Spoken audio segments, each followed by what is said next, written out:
Hi, I am Diane Hines, and my instructor is Professor Riccolo. And I will be doing the cultural competence reflection. I will ask the 5 questions and give my answer to the questions. Thank you for watching.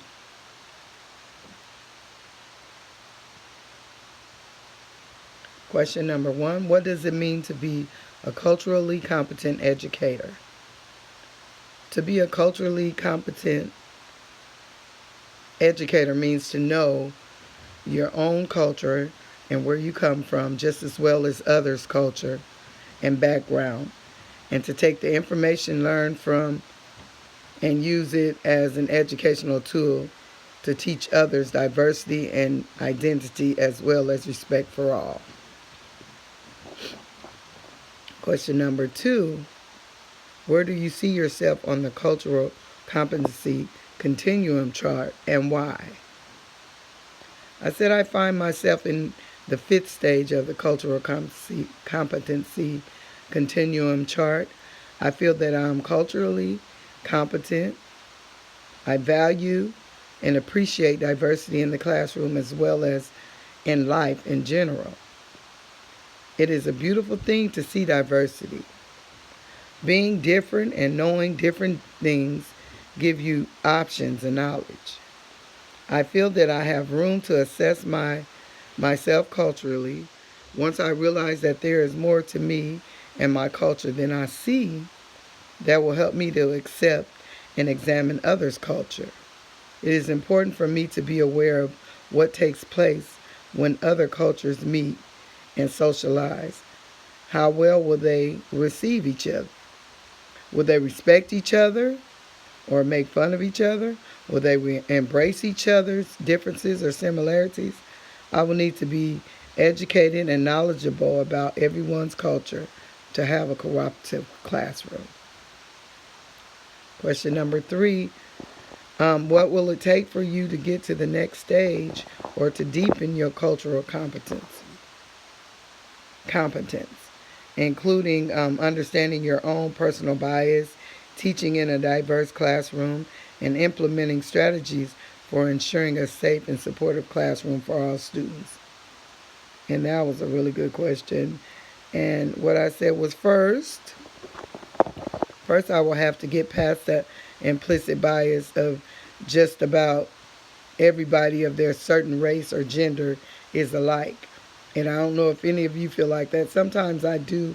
That is a bias. I feel like sometimes that all black people are this way or all white people are this way or all Chinese people are this way. And that's not so. So once I get past that implicit bias, I can, see what I need to see and be able to help the students get past things that they have biases towards.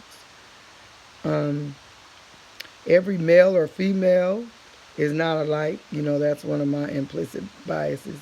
You hear people say all men are alike or all women are alike. That's not so.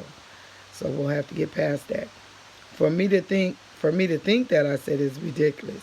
There were some events in my life that caused me to think that way, and I know that there are many people who feel the same way as I do. Well, the whole concept is wrong. I know that every child in my classroom will not learn the same way, so I will implement and strategize to teach by meeting them where they are. I will also teach the students the same thing, that everyone is different and everyone learns differently.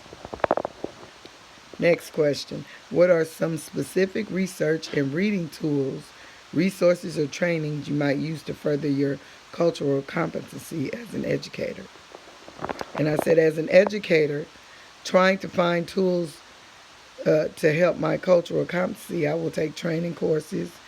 I read some that said how to teach children with disabilities, how to teach racially diverse classrooms, and how to teach students with English as a second language. Those are some examples of some things that I will look up and try to learn. And with the things that's going on in the world today, with the transgender and the different sexualities, I'll even learn a little bit on that too. so I won't offend anyone. I'll do my best. What will it look like to have a cultural inclusive, to have cultural inclusivity in your classroom, in your future classroom? And this is what I said. I said my classroom will be one where the students and the teachers get along. The the students will have respect for me. I will have respect for them. Everyone will feel safe and comfortable and have the confidence to blossom in my classroom. I will create a safe learning haven for the students as well as a no bullying zone. Students will learn from and respect each other. If a student feels safe and everything is comfortable in the classroom, they will learn. They will do their best to learn as much as they can, and and they will succeed if everything is working for them or going right for them. And the last question is, how will you ensure you are respecting students as individuals with differing personal backgrounds and various skills, abilities, perspectives, talents, and interests that do not align to your spiritual beliefs and moral values? And I said I will try hard to not have implicit biases. I will get to know each student for themselves. We will create a multicultural day where we can, share and get to know each other and get to know each other's beliefs and faiths and cultures. This will be the interesting part of teaching to me and learning about each other and how to respect each other's differences. So I'll be looking forward to that. And that's all I have for you today. Thanks for watching. Thanks.